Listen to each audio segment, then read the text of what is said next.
Барлықтарыңызға қайырлы күн достар, менің каналыма қош келдіңіздер. Рак ауруын содымен емдегенін білесіз бе? Видео басталмас бұрын менің каналыма тіркеліп, видеоға лайк басып, достарыңызбен бөлісуді ұмытпаңыздар. Рак ауруын содымен емдегенін білесіз бе? Италияның белгілі онкологы Тулио Симончина рак ауруын кәдімгі ас содасымен емдеуге болады дейді. Оның айтуынша, қай ағза, қай ұлпада болмасын, қатерлі ісік бір себептен басталады екен.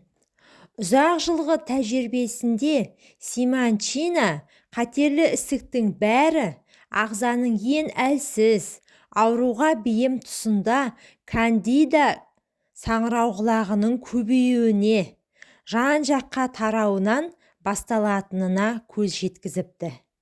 Негізі белгілі мөлшерде ол әрбір адам ағзасында бар екен. Ал көбейген жағдайда ағзаға улы шабуыл жасайды. Сондықтан оның шоғырланған жеріндегі клеткалар шабуылдан сақтану үшін қорғаныс қабатын түзей бастайды. Осы түйін тектес қорғаныс қабаты қатерлі ісік болып саналады екен. Симончина қатерлі ісікті натрий бикарбонатымен емдеуге болатынына сенімді. Оның айтуынша, кандида саңырауқұлағын кәдімгі ас содасымен ақ толық емдеп жазуға болады екен. Өйткені сода әлгі саңырауқұлақты өршітпей, айналасына зиян келтірмей жоятын көрінеді. Ұзақ жылғы зерттеуінде осындай қорытындыға келген дәрігер көз жеткізген нәрсесін іс жүзінде дәлелдеуге дайын. Бірақ оған мұндай мүмкіндік берілмей отыр. Тіпті бұл зерттеуі мен бастамасы оны атақ пен абыройына жұрдай етіп отырған жайы бар. Қатерлі ісікті содымен емдеу мүмкін емес.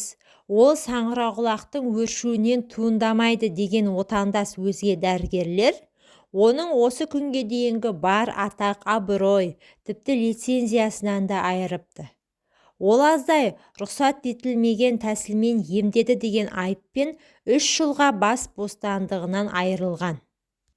Бүгінде Симончина темір тордың ар жағында жазасын өтеп жүр. Бірақ ол да дегенінен қайтпапты. Қауіпті де қатерлі деген дерттің емін қарапайым да қолжетімді тәсілмен емдеген тиімді деумен танар емес деп жазады. Бір қызығы әріптестері оны қолдамаған.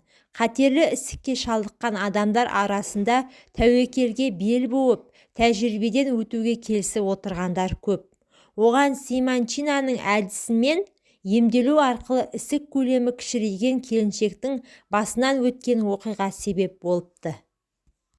Омырау безі қатерлі ісігіне шалдыққан 36 жастағы келіншек онкологты абақтыға іздеп барып онымен кеңеседі. Сөйтіп содамен емделіп көрген.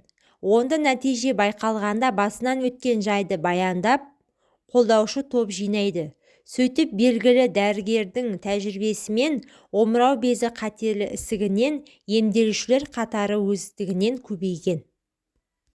Италияның өзге дәрігерлері осыған алаңдаулы. Бірақ бұл әрекетке тосқауыл қоялар емес. Ал абақтыдағы өмірінде 25-тен аса жағдайда антибиотик қабылдаған әйелдерде омырау безі қатерлі ісігіне шалдығу қаупі 2 есе артатынын айтады. Өйткені антибиотик адамның иммунитетін әлсіретіп, ауру ошақтағы саңырауқұлақты көбейтетін көрінеді. Кішкене күнімізден қорабы мен түр сипаты өзгермейтін ас содасын 18 ғасырдың сонында француз химигі Левлан ойлап тапқан. Содан бері бұл өнім көптеген қолданысқа жарап келеді. Бүгінде ас содасын химиялық, жеңіл, тоқыма, медициналық өнеркәсіпте, тіпті металлургияда да пайдаланады. Үй шаруасында ас содасы көбінесе аспаздыққа және дәрі-дәрмек ретінде қолданылады. Ас үйде сода түрлі бәліштер пісіру үшін қопсытқыштың орнына жүреді. Сонымен қатар сусындар дайындау үшін, еттің дәмін шығарып, тез дайындау үшін және де ыдыс-аяқ жуу үшін пайдаланады.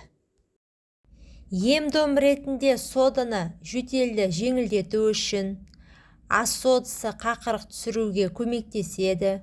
Тамақ ауырғанда шаю үшін, бактерия өлтіргіш және суық тиюді басу үшін, жүрек қатты соғып кеткенде кішкене соданың сұйық ерітіндісі жүрек соғуын тыныштандыруға көмектеседі. Гипертония кезінде ағзадан суды шығарып, қан қысымын төмендетеді. Ағзаның көп мөлшерде судан арылуында, іш өткенде, құсу кезінде сода, тұз, сұйық ерітіндісін араластырып береді. Жәндік шағып алғандағы қышуды тоқтату үшін, ішектерді тазарту үшін, соданың сұйық ерітіндісінен клизма, суық тигенде ингаляция жасау, конъюнктивит кезінде кішкене сода қосылған сұйықтықпен көзді сүрту, аяқтың таз ауруы кезінде кішкене сода қосылған сұйықтықпен ауырған жерді тану, тіс тазалау үшін, шынтақ, өкпе терілерінің қабыршақтануын жібіту үшін, асқазанның қыжылы кезінде асқазандағы тұз қышқылын басады. Алайда ас содасын пайдаланғанда оның әкелер пайдасы мен зияны да бар екенін ұмытпаған жөн. Ұнтақ түріндегі содада сұйық түрінде қарағанда сіртілік қасиеті көп. Ұзақ уақыт терімен байланыста болса, тері тітіркенуі мүмкін. Ал құрғақ сода көзге тисе немесе иіскеген болса, күйіп кетеді. Сондықтан ұнтақпен ұзақ жұмыс істейтін болсаңыз, респиратор пайдаланған жөн. Ал егер көзге түскен болса, бірден мұқият жуыңыз.